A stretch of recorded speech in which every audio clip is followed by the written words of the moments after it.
La vie en vrai. Vous le connaissez, le permis de construire, mais connaissez-vous le permis de louer? Celui-ci vise à lutter contre les logements insalubres. Toulouse pourrait bientôt l'adopter, un mois après l'effondrement d'un immeuble. Ailleurs, le permis de louer est déjà instauré. C'est le cas à Montauban. Brigitte Barège, bonjour. Bonjour. Et un grand merci d'être avec nous ce matin sur Sud Radio. Vous êtes la maire de Montauban. Vous avez mis en place donc ce permis de louer dans votre commune. En quoi ça consiste déjà concrètement ?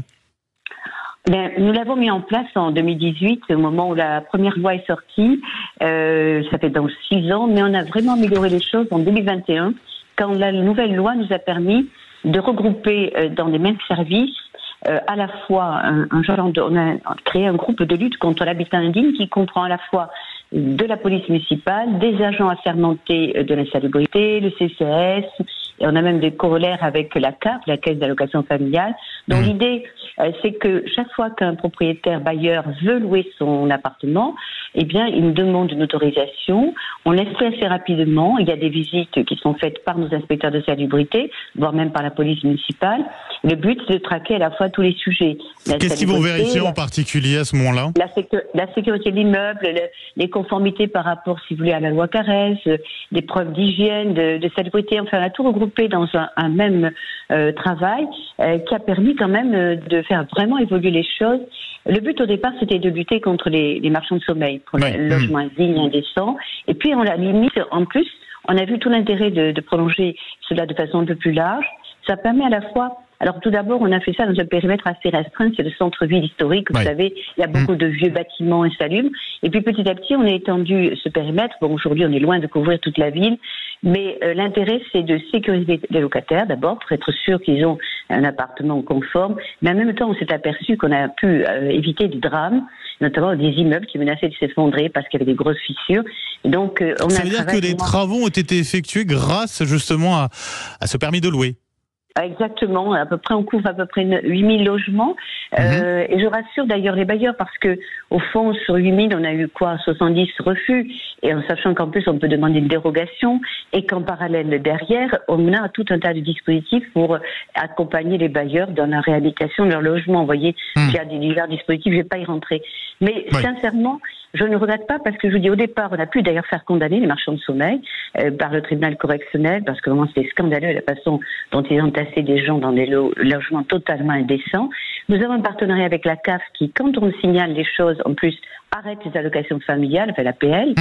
Donc c'est vraiment très efficace.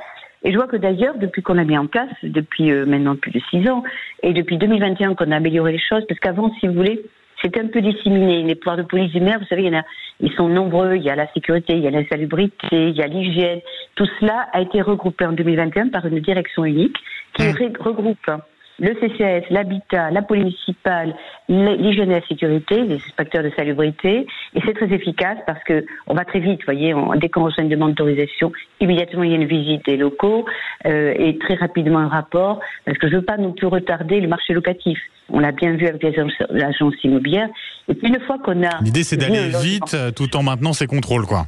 Ah oui, tout à fait, parce qu'on a évité les drames. Le seul regret que j'ai, vous voyez, qu'aujourd'hui, par exemple, on ne peut pas rentrer dans le dispositif les bailleurs sociaux, les HLM.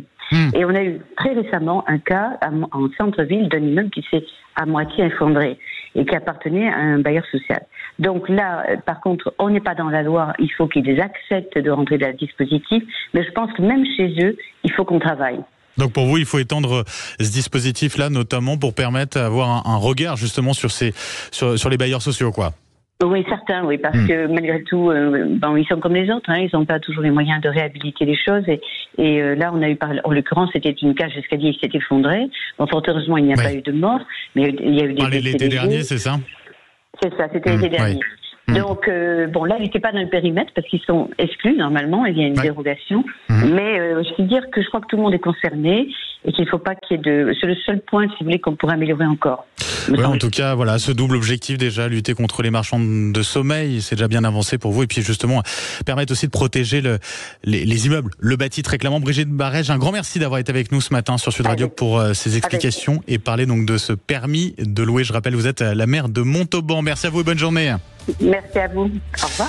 Au revoir, 6h42 sur Sud Radio. On revient dans un instant. Hashtag tout ce qui fait réagir sur les réseaux sociaux avec Maxime Trouleau. À tout de suite.